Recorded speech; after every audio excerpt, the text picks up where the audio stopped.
The appropriate punishment for murder has always been a big issue in society, and so it is a key topic in Moses' law. We read what he says in Exodus chapter 21 from verse 12. He who strikes a man so that he dies shall surely be put to death. However, if he did not lie in wait, but God delivered him from his hand, then I will appoint for you a place where he may flee. But if a man acts with premeditation against his neighbour to kill him by treachery, you shall take him from my altar, that he may die. And he who strikes his father or his mother shall surely be put to his death.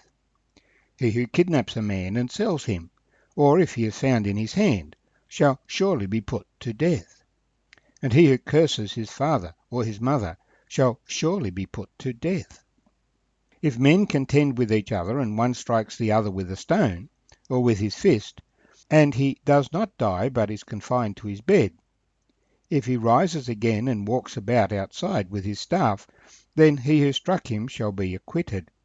He shall only pay for the loss of his time, and shall provide for him to be thoroughly healed. But if a man beats his male or female servant with a rod, so that he dies under his hand, he shall surely be punished.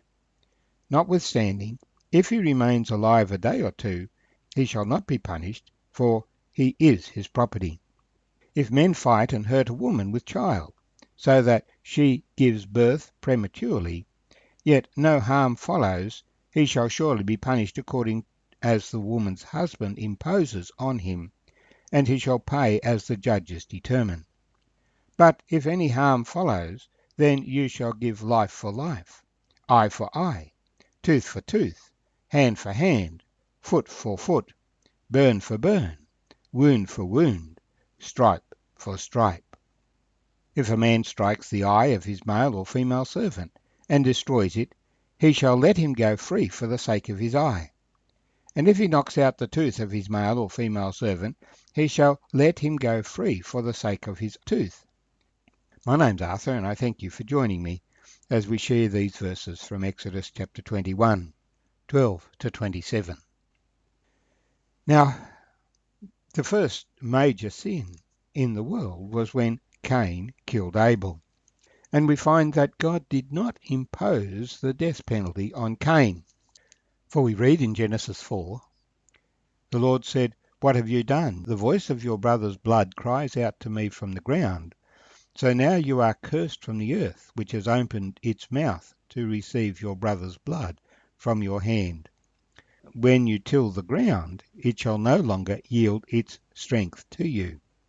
A fugitive and a vagabond you shall be on the earth." And Cain said to the Lord, "My punishment is greater than I can bear. Surely you have driven me out this day from the face of the ground. I shall be hidden from your face. I shall be a fugitive and a vagabond on the earth, and it will happen that anyone who finds me will kill me." And the Lord said to him, "Therefore whoever kills Cain, vengeance shall be taken on him sevenfold." And the Lord set a mark on Cain, lest anyone finding him should kill him. And so Cain went out from the presence of the Lord, and dwelt in the land of Nod, on the east of Eden. There was a penalty imposed upon Cain. He was exiled from fellowship with God, but he was not executed for the murder he had willfully and deliberately committed. But the sequel of this approach comes later in the chapter. Cain, with his wife, obviously a sister, established a city, and in the course of time his great-great-great-grandson Lamech was in charge of that city. He was a very powerful man, and he took 2 wives. And he said to his wives, "Adah and Zilhah, hear my voice. Wives of Lamech, listen to my speech. For I have killed a man for wounding me, even a young man for hurting me.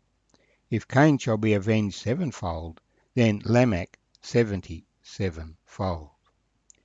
So the course that Cain had begun, his descendant Lamech extended, claiming the right to execute a person for a small injury.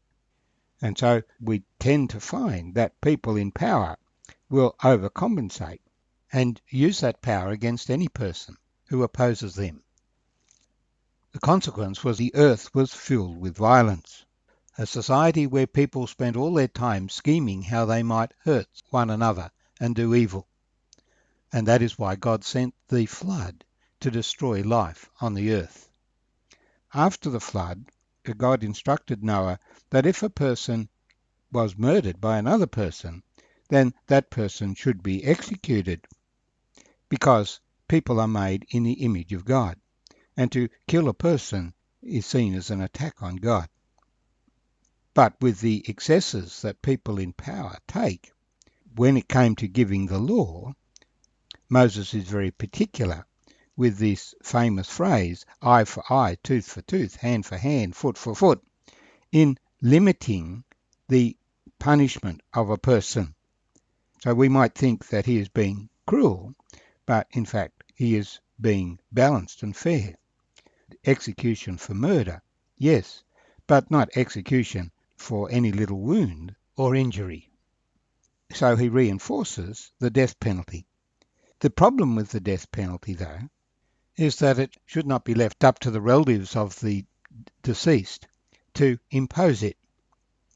Rather, in the law of Moses, God would provide judges, the city of refuge, where a manslayer could flee to and find safety. For the Lord recognises the circumstances, recognises that not every killing is murder, premeditated, deliberate murder, but accidents happen and fights occur.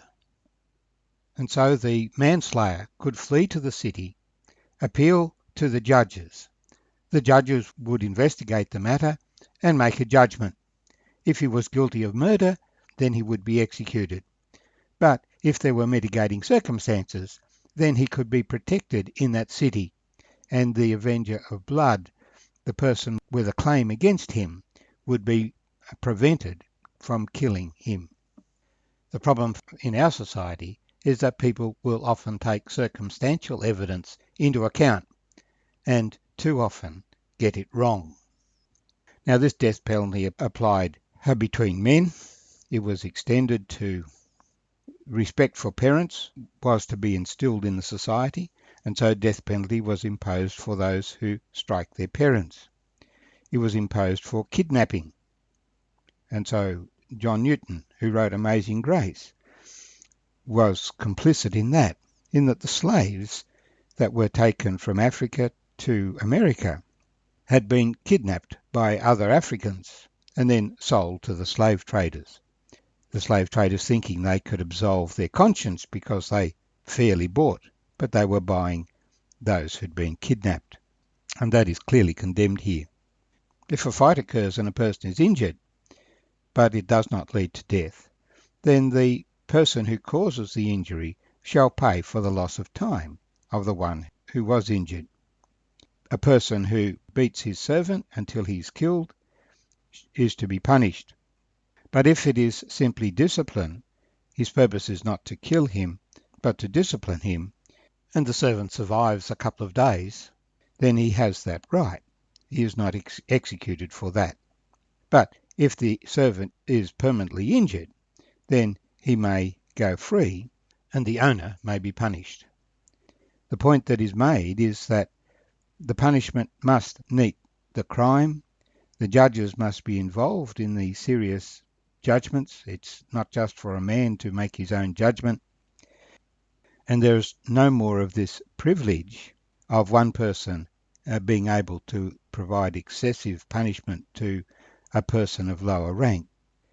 But then we come to the New Testament, where Jesus gives us another approach.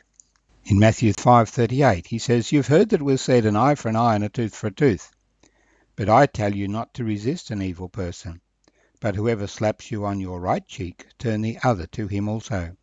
And if anyone wants to sue you and take away your tunic, let him have your cloak as well.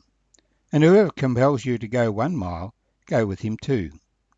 Give to him who asks you, and from him who wants to borrow from you, do not turn away.